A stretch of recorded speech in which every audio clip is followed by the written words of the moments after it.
Shalom Bapak-Bapak sekalian.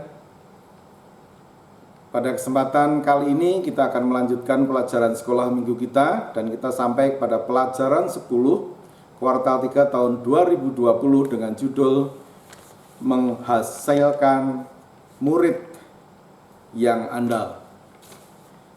Masih di dalam tema aktivitas atau kegiatan para murid Tuhan Yesus, dan kali ini dua tokoh yang menjadi sentral pembahasan kita adalah Paulus dan Timotius.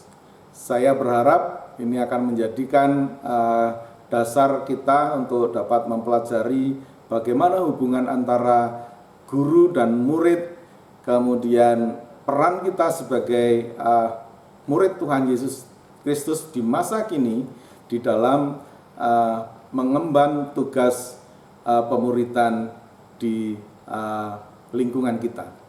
Sebelum mulai, mari kita berdoa bersama-sama. Bapa kami yang bertahta di kerajaan surga yang mulia, mengucap syukur bila pagi hari ini Tuhan persekutukan kami di dalam pelajaran 10 sekolah minggu Gereja Baptis Indonesia Cibubur. Berkati kami semua agar kami mampu mencerna,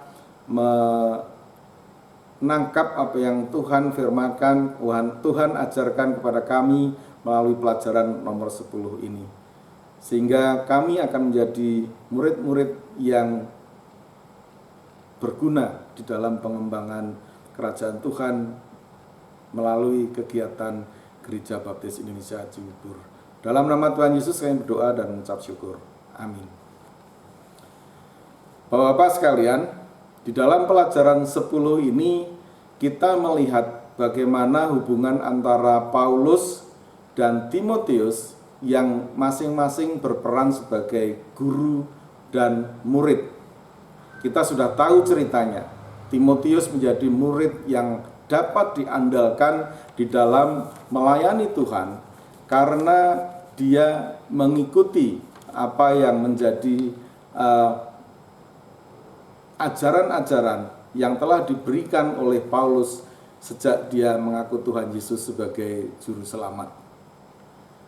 Dan kita juga melihat bagaimana Paulus mengkomunikasikan ajaran Tuhan Yesus ini secara substantif kepada Timotius, tetapi di luar itu dia juga mengajarkan kepada Timotius bagaimana menjadi pelayan Tuhan yang baik. Sehingga proses pemuridan ini sungguh menjadi suatu proses yang ideal sebetulnya, supaya dapat kita menciptakan atau menelurkan atau membuat seseorang menjadi murid Tuhan Yesus yang andal, seperti yang dilakukan oleh Paulus terhadap Timotius. Kita tahu Timotius adalah orang yang sudah cukup terkenal di kalangan orang Kristen karena sudah sejak kecil menjadi orang yang bisa menangkap apa yang diajarkan oleh Paulus, sehingga secara substantif dia menjadi orang yang kuat rohaninya, mengaku Tuhan Yesus sebagai juru selamatnya, sehingga di dalam kehidupan sehari-harinya menjadi contoh orang-orang yang ada di lingkungannya. Ditambah kemampuan Timotius beradaptasi dengan kerinduan gurunya untuk menjadi bagian dari timnya Paulus di dalam mengabarkan Injil. Tentu saja dari sisi Timotius kita menangkap itu, tetapi yang kita pelajari hari ini adalah bagaimana peran Paulus sebagai seorang guru sehingga menghasilkan murid yang andal seperti Timotius. Bapak-bapak sekalian, di bagian pertama kita melihat dari 2 Timotius pasal 3 ayat 10 sampai 14, kita melihat bagaimana kualitas Timotius sebagai murid Paulus di dalam menjadi bagian tim pengabar Injil Paulus. Di dalam analisis yang dilakukan oleh para ahli disebutkan bahwa Paulus mempunyai hubungan dekat dengan murid-muridnya, termasuk salah satunya dengan Paulus ini, sehingga kita bisa menangkap bagaimana hubungan dekat ini akhirnya bisa menjalin hubungan yang lebih baik di dalam meningkatkan bukan hanya substansi masalah kekristenan, tetapi juga substansi bagaimana caranya menjadi murid yang baik, yang dapat diandalkan, yang akhirnya mempunyai karakter yang sama dengan karakter yang dimiliki oleh gurunya, yaitu Paulus. Paulus mempunyai pendekatan yang perlu kita pelajari bersama-sama. Yang pertama, Paulus sangat dekat dengan muridnya. Kalau Bapak membaca 2 Timotius pasal 2 ayat awal, ayat 1, ayat 2, kita menangkap bagaimana Paulus menganggap Timotius sebagai anaknya dengan menyebutnya sebagai anakku yang kukasihi. Menyebut orang yang bukan menjadi bagian dari keluarganya, yang familinya, dengan kata-kata anakku itu sudah merupakan suatu proses yang pasti sudah lama berlalu, sehingga hubungan antara Paulus dengan Timotius yang lama, sehingga mereka menjadi mempunyai satu hubungan yang luar biasa dekat, sehingga Paulus memanggil Timotius anakku pada suatu kesempatan. Di kesempatan lain Paulus memanggil temanku. Pada kesempatan lain dia memanggil Timotius sebagai hamba Tuhan. Artinya Paulus mempunyai hubungan yang khusus dengan Timotius, sehingga selain mengajarkan substansi masalah kekristenan, masalah pelajaran-pelajaran yang Paulus ketahui diajarkan oleh Tuhan Yesus, Paulus juga memberikan ajaran mengenai, kalau boleh saya katakan dengan bahasa sekarang, adalah bagaimana caranya melayani orang lain dengan dengan pengetahuan yang dimiliki oleh Paulus, sehingga itu akan menjadi bahan bagi Timotius mengembangkan diri menjadi murid yang baik, dan suatu saat ketika dia mengajarkan ajaran-ajaran Tuhan Yesus ini kepada orang lain, dia akan mempunyai kapasitas yang tidak berbeda dengan kapasitas yang dimiliki oleh Paulus. Bapak-bapak sekalian,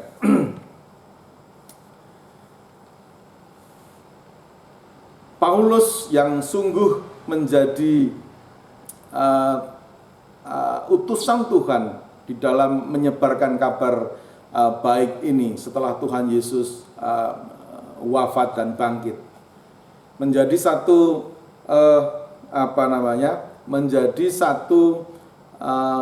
pola yang perlu kita pelajari sampai dengan saat ini, kan, karena cara yang dia lakukan itu menurut saya masih relevan dengan apa yang ada sekarang.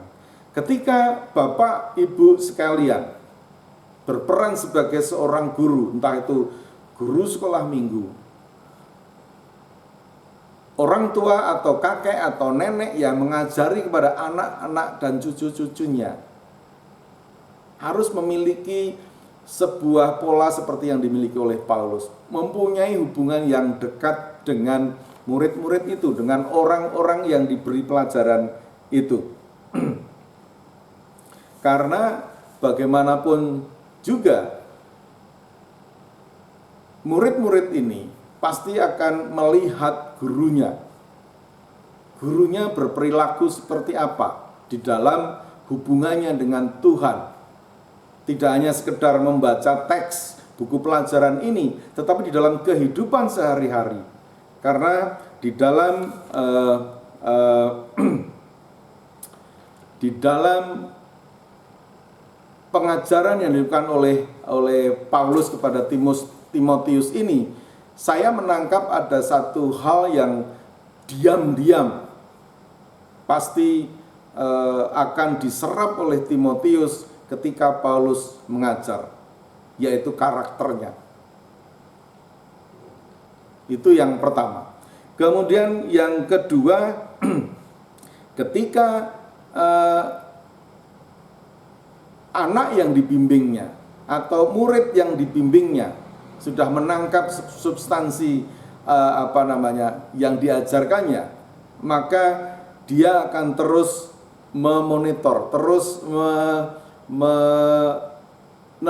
mendampingi, menelusuri, sehingga akan menjaga bahwa apa yang sudah dipelajari oleh muridnya ini akan dipegang teguh secara terus-menerus di dalam kehidupannya.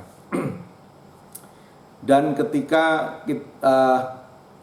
Paulus ini sudah memahami bagaimana kualitas Timotius, maka pada kesempatan yang sudah ditetapkan, Paulus berani memberikan kesempatan kepada Timotius untuk melakukan pengajaran kepada orang-orang lain, seperti dia mengajarkan masalah kekristenan ini, masalah hubungannya Tuhan dengan manusia, manusia dengan Tuhan ini kepada Timotius, dan Timotius mengajarkan kepada orang-orang lain. Jadi sekali lagi, pola pengajaran Paulus kepada Timotius ini masih relevan kita pelajari. Yang pertama adalah mempunyai hubungan yang dekat, mengajarkan substansi dengan baik, memonitor progresnya di dalam pemahaman pelajarannya. Kemudian yang ketiga adalah kita harus memberi kesempatan kepada murid-murid kita, anak-anak kita, cucu-cucu kita, untuk bisa memberikan atau menceritakan masalah hubungan Tuhan dan manusia, masalah Yesus Kristus ini kepada orang-orang yang ada di sekitarnya. Yang kedua, Bapak-bapak sekalian, di dalam hubungan guru dan murid tadi antara Paulus dengan Timotius, kita juga menangkap, bahkan sampai sekarang pun kita masih mempunyai suatu keyakinan bahwa guru harus menjadi teladan yang baik. Guru di dalam bidang keagamaan seperti ini, meskipun bukan guru formal, guru sekolah minggu, guru untuk cucu-cucu dan anak-anak, kita harus menjadi teladan di dalam iman dan pelayanan. Di dalam perikop pasal 2 Timotius ayat 3, pasal 3 ayat 10 dan 11 telah dinyatakan bagaimana dalam hubungan antara Paulus dan Timotius sebagai guru dan murid telah memberikan gambaran kepada kita peran Paulus sebagai teladan, dan Timotius menyerap keteladanan itu sehingga menjadikannya murid yang andal dalam melayani Tuhan bersama Paulus. Keteladanan dalam bidang apa Paulus dalam hubungannya dengan Timotius? Yang pertama, teladan ketangguhan di dalam pelayanan. Kita sudah tahu ceritanya semua bagaimana Paulus harus mengalami seluruh penganiayaan yang pernah kita dengar di dalam perikop-perikop yang sudah pernah kita baca, sehingga akhirnya dan saat dia menulis kepada pada jemaat Timotius ini pun dia keadaannya masih dalam tahanan di penjara di Roma. Sehingga di dalam masa sekarang relevansinya adalah jangan pantang menyerah ketika kita menjadi seseorang yang pantas diteladani oleh para murid-murid kita. Mungkin tidak seberat apa yang dihadapi oleh Paulus, tapi tantangan hal-hal yang berat itu juga kita hadapi sekarang. Gak usah jauh-jauh. Menyiapkan pelajaran untuk kita aktif di dalam sekolah minggu aja, banyak sekali alasan yang kita buat. Terlalu sibuk lah, gak punya waktu lah, dan lain sebagainya. Sehingga kita mengatasi tantangan seperti itu saja kadang-kadang masih belum bisa untuk mendapatkan jalan keluar yang baik. Bagaimana kita akan menjadi teladan anak-anak dan cucu-cucu kita kalau kita mengatasi itu saja masih belum bisa. Itu tantangan yang ada di hadapan kita. Yang kedua adalah berkaitan dengan tidak mementingkan diri sendiri. Hubungan antara Paulus dengan Timotius kita melihat begitu dekatnya. Bahkan tadi sudah saya singgung di depan. Pada suatu saat dia memberikan kesempatan kepada Timotius untuk dapat ikut menjadi bagian tim pelayanan untuk mengabarkan kabar baik ini kepada setiap orang. Sehingga kita yakin betul bahwa di dalam teladan ini dia tidak mementingkan dirinya sendiri, tidak memanfaatkan Timotius untuk kepentingannya, tetapi dia memberi kesempatan kepada Timotius untuk menjadi bagian tim, mempunyai keleluasaan untuk bergerak di dalam tim pelayanan itu. Di dalam hubungan kita dengan teman-teman yang ada di grup sekolah minggu dewasa pria, hal itu sudah kita laksanakan bersama-sama. Bahkan kita sudah saling sharing. Kalau perlu kita beri kesempatan kepada salah satu dari kita untuk pada jadwalnya, pada kesempatannya akan memberikan atau menjadi pemandu kita di dalam memahami pelajaran sekolah minggu. Meskipun sekarang terhalang dengan masalah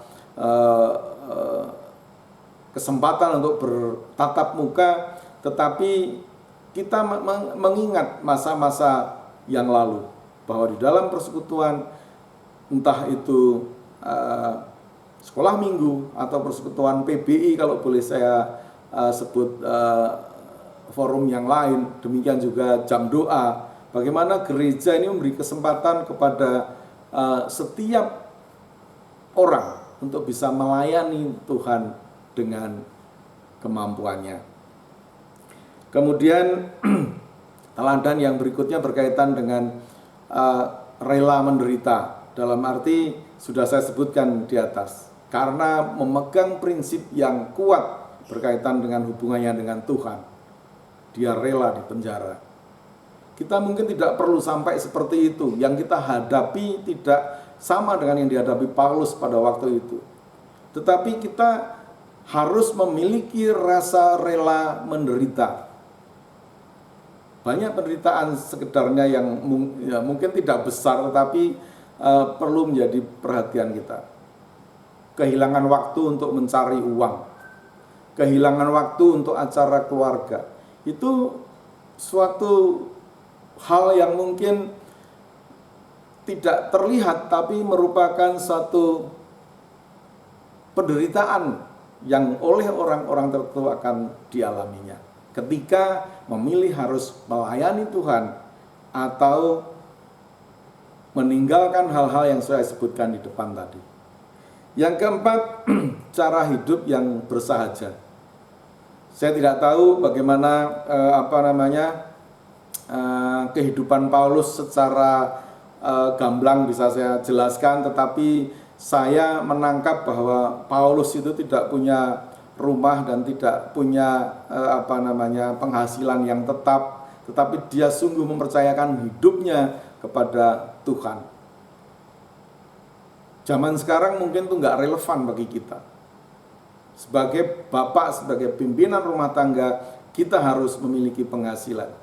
Tetapi sifat yang diajarkan oleh perikop ini atau oleh Paulus ini, adalah bahwa kita bisa hidup dengan apa yang kita punya.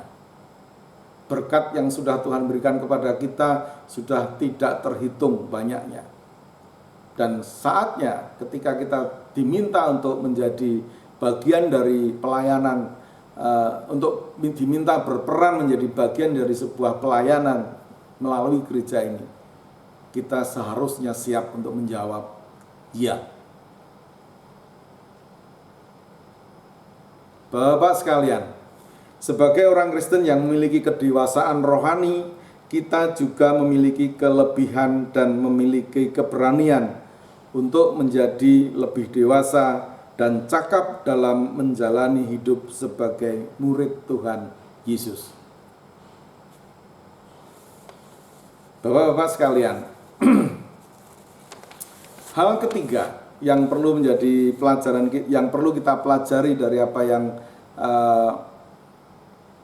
kita pelajari dari hubungan antara Paulus dengan Timotius ini adalah bahwa sebagai guru, Paulus berani memberi kepercayaan kepada muridnya, yaitu Timotius. Di dalam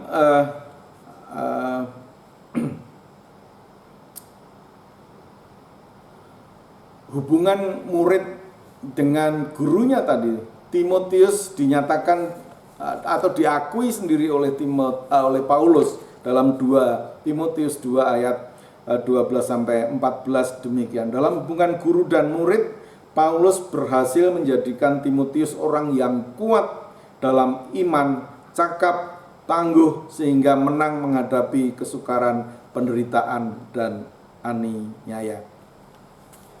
Kenapa demikian? Karena Paulus berani memberi kesempatan kepada Timotius untuk berhadapan dengan kenyataan, dengan dunia nyata maksud saya.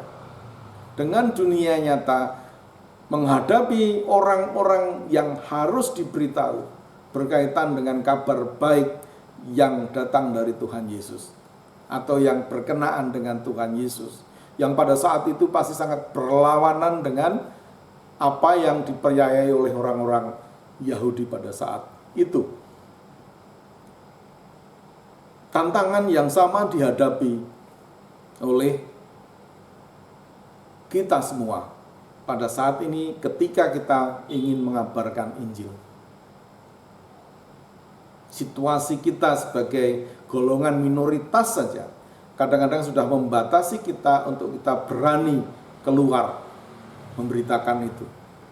Tetapi gereja tidak pernah menghalangi atau bahkan membatasi siapa saja yang boleh ikut memberitakan Injil. Pada awalnya kita sudah melihat selama 3-4 tahun terakhir ini. Menurut yang kita lihat, sekarang siapa saja yang mau melayani akan diberi kesempatan. Singer, worship leader, bahkan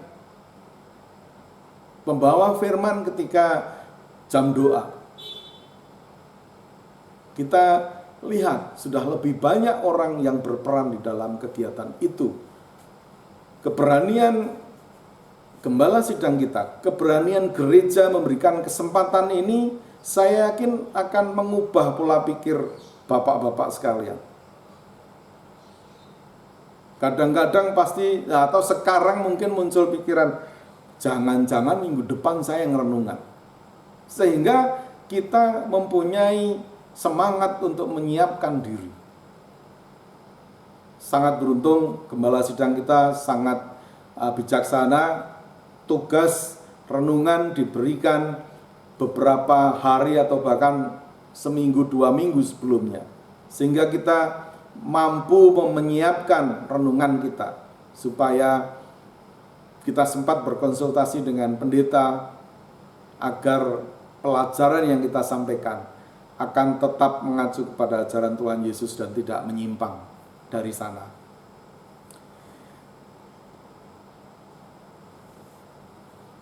hal itu bisa terjadi karena keberanian gereja, keberanian gembala sidang untuk memberikan kesempatan, memberikan kepercayaan kepada siapapun untuk mengembangkan diri.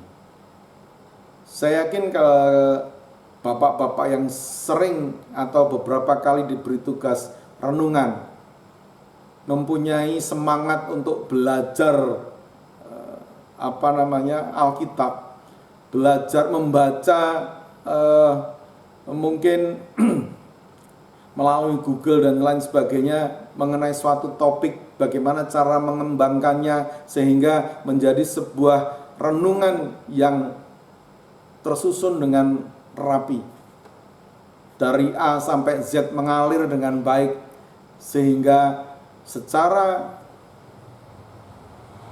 mudah akan diikuti oleh para jemaat.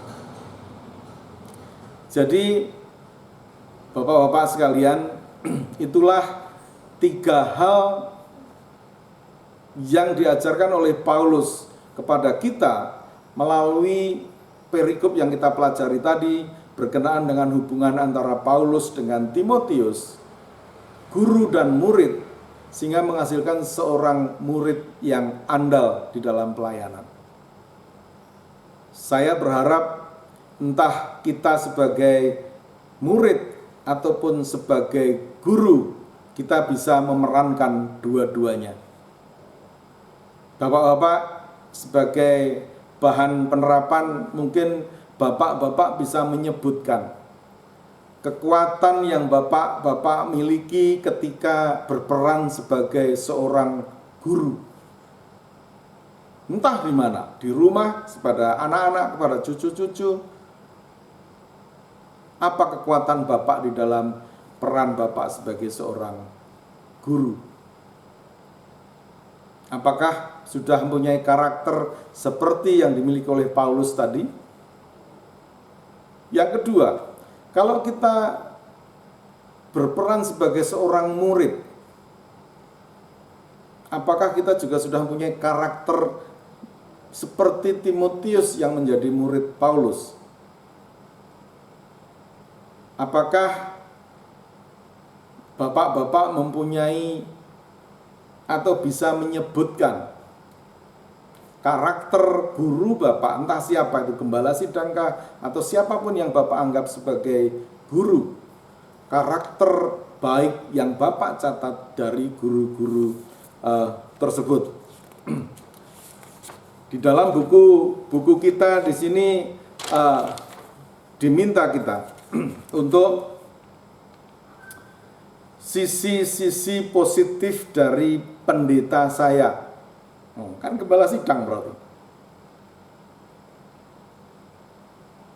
Bapak-bapak mungkin yang sudah mengalami atau menjadi anggota gereja sini sejak awal, pasti ada pendeta Petrus, pendeta Hosea Sudirman, sekarang pendeta Aryo Basuki. Apa sisi-sisi positif dari gembala sidang atau pendeta yang pernah bapak kenal? Dalam proses menjadi seperti sekarang, bapak pasti melewati juga tahap-tahap sekolah minggu yang tidak ujuk-ujuk menjadi kelas dewasa. Pada saat pemuda dulu, siapa guru sekolah minggu bapak, atau siapapun yang pernah menjadi guru sekolah minggu bapak? Bapak sekalian, apa sisi positif mereka? Jangan ragu-ragu untuk menuliskannya dan men-sharingkannya di WA group kita, sehingga itu akan menjadi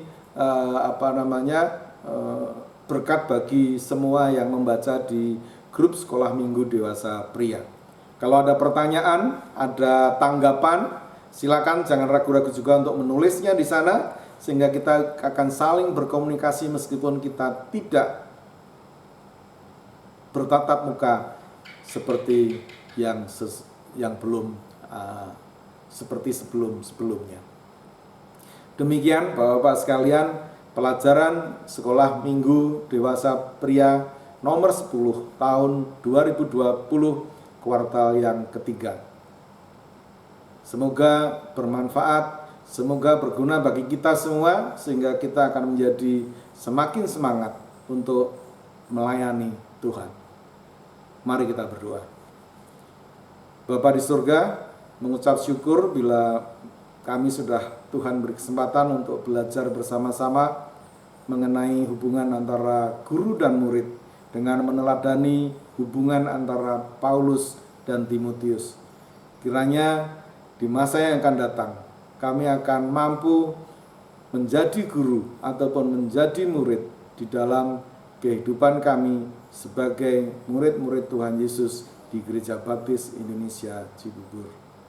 Pasrahkan kehidupan kami seterusnya untuk dapat berperan aktif, penuh semangat dan sukacita dalam melayani Tuhan. Dalam nama Tuhan Yesus Kristus kami berdoa dan mengucap syukur. Amin. Shalom, sampai ketemu pada pelajaran 11. Tuhan memberkati.